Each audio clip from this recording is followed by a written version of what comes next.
Not really sure why I'm making this video other than the fact that I'm bitching about hypochondriacs again. 9:30, I went to get my second cup of coffee. I was sipping on it and realized I'd had all the sunlight that I could handle for the day, pretty much any kind of direct or bounce light.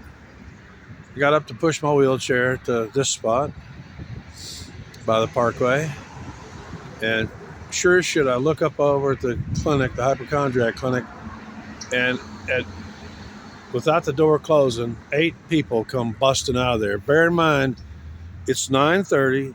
They don't open till 9. That means those 8 people, it looked like maybe 3 family groups, 3 vehicles, had all gone through the process, triage, been told, you're okay, get the fuck out. And by 9:30, just resources, it's not really any resource sitting there. There's really don't. It's not a real clinic, I told you. They really don't do tests, hardly. There's no. Actually, my doctor's lab person gave me a Hemocult, stool, blood and stool sample kit, and I told her that, well, I'm sleeping right in front of Scott and White Clinic, but she asked if I could turn it in there. You're not allowed to mail doo-doo through the mail. That's prohibited. Any kind of feces is prohibited. And I told her I'd give it a shot, but to my knowledge, they don't have lab pickups. I've only ever seen that. Actually, the blood van drove by the other day and didn't even stop there. Med speed. I think that's one of the biggest problems in this country is that people that are overinsured, greedy, totally egocentric, think that they deserve every little skin tag and every little boo-boo and shit tended to by thousands of dollars worth of care. And that's the reason I haven't had my arm fixed for years, because that's what I told you. My doctor found a doctor that's got experience.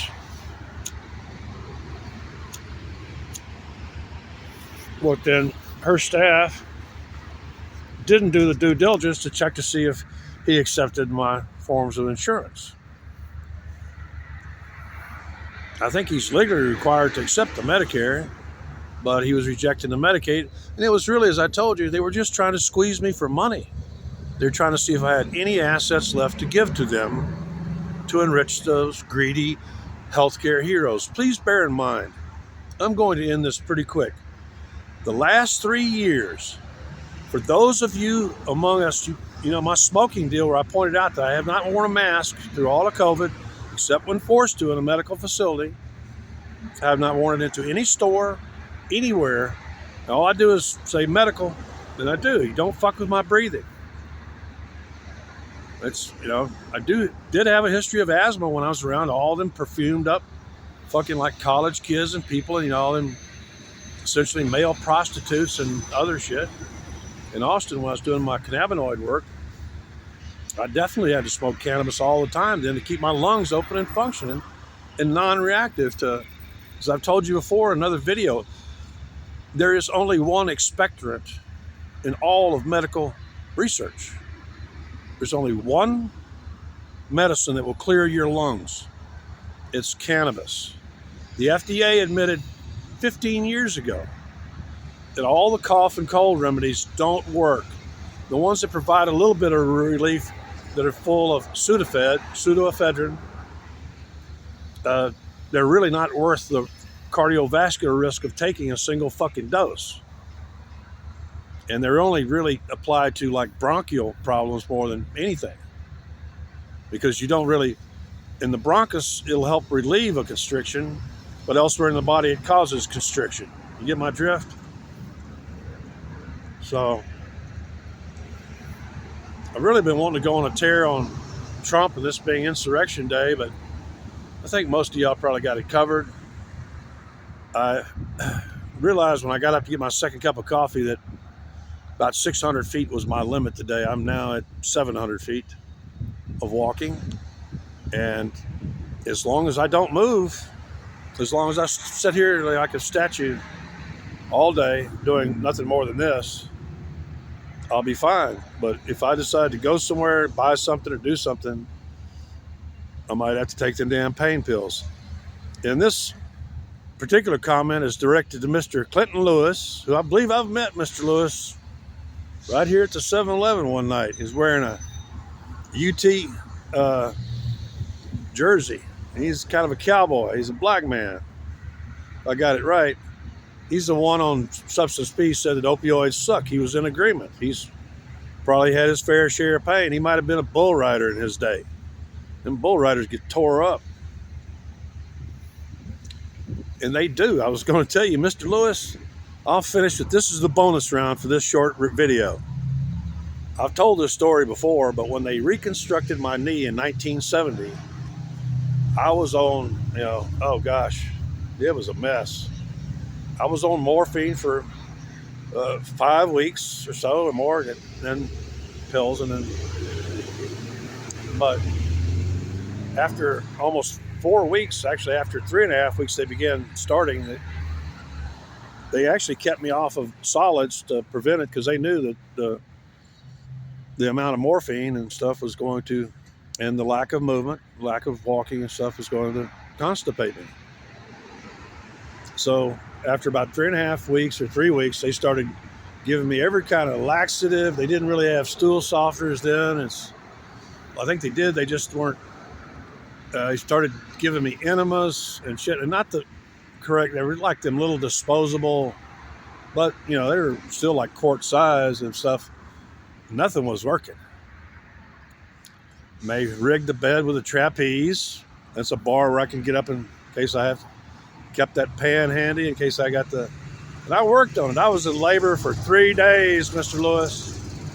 3 days I was in labor after about 3 days of, and I was working at it. And then finally, I think it was one morning. It was still, I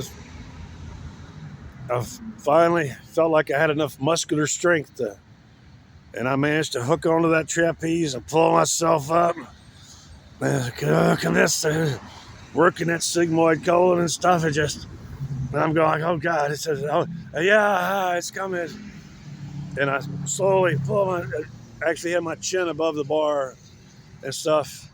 And then exhausted, I fell off to the side on the bed, and so I didn't get it all over my. And then I rang the bell for the nurse. Nurse came in the room, and she took one look at that bedpan and went, oh my God, I've never seen nothing like it. God, look at that thing. Mr. Lewis, I gave birth to a 6-pound clay baby that looked exactly like Devil's Tower. No joke. And that's one hole that you're not supposed to have a baby out of. Women, you ain't got nothing on me. I have given birth. I spent over 70-something hours in labor, squeezing and pushing and working on it. You're talking about opioids suck. You're preaching to the choir. That's one thing they'll do to you. And yesterday I was getting the side effect from that drug, which is bad ringing in the ears. Actually, one time I will finish with this. In San Francisco, right after I've been prescribed this, specifically for the San Francisco trip in '98, a woman asked me if I wanted a drink, and I said, some lemon lime, some 7-Up. And she served me, and it didn't look quite right, and I took a big old gulp. It was one of the few warm days that summer, and instantly realized she had given me tonic water, not lemon lime. I guess she was going by the color of the can. And quinine, in combination with Ultram, produced ringing in my ears so bad that I was reading lips for about 3 or 4 days. Couldn't hear a fucking thing. I told my doctor that was pretty much between the constipation problems with Ultram, and yet I'm taking it now. So I know all I have to do to get my bowels to move is eat one fucking thing from any of these, restaurants around here. All it takes is one item, one of them GMO, palm oil, one dose of palm oil, and trust me, I'll have a movement. I don't need no laxative or stool softeners, but You're quite right, Mr. Lewis. Opioids suck, and I know firsthand because I gave birth here at 10 minutes. I gave birth to a 6-pound clay baby, a nice, beautiful brown baby, when I was 16 years old, and that would have already been, yeah, right around Christmas time, 1970. So, yeah, I'm all too familiar. And I will finish with this. For those of you who are my regular viewers, let me remind you that Dick Nixon and his war on drugs stopped and altered a lot of things in 1970, including the ad-lib prescription pads. In the past, they addicted you to opioids during major surgery and shit like that. They knew it.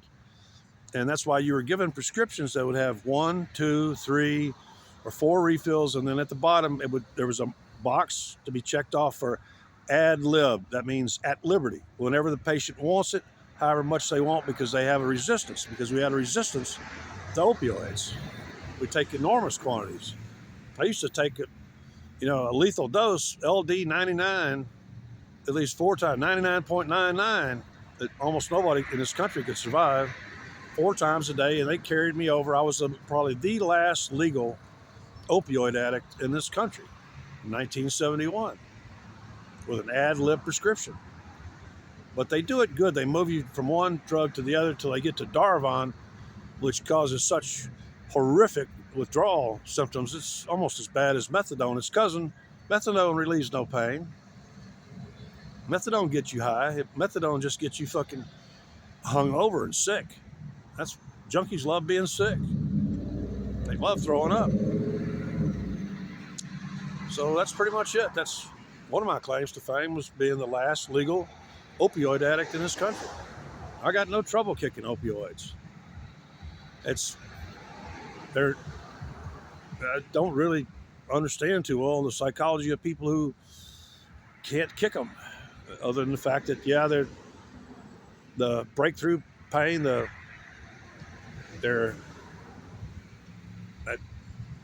I know, I personally can't get it because of my high pain tolerance. But today, if I decide I'm going to, just for fucking entertainment purposes or shit, or if the wind picks up, I'm not going to tolerate another day like yesterday where the wind was just beating me down all afternoon. Today, there's very little wind, 5 to 10. Last night was, and before I go here, I've looked at the next 2 months of weather predictions. They're not predicting much rain. Of course, they really can't. That's far in advance. And they're only predicting for the month of January, only about 3 nights below freezing. So my survival, as long as I don't get disturbed from my sleeping place, my survival potential for the next 5 to 6 weeks, actually 6 weeks, is really good. So I'm a little more relaxed about that. Anyway,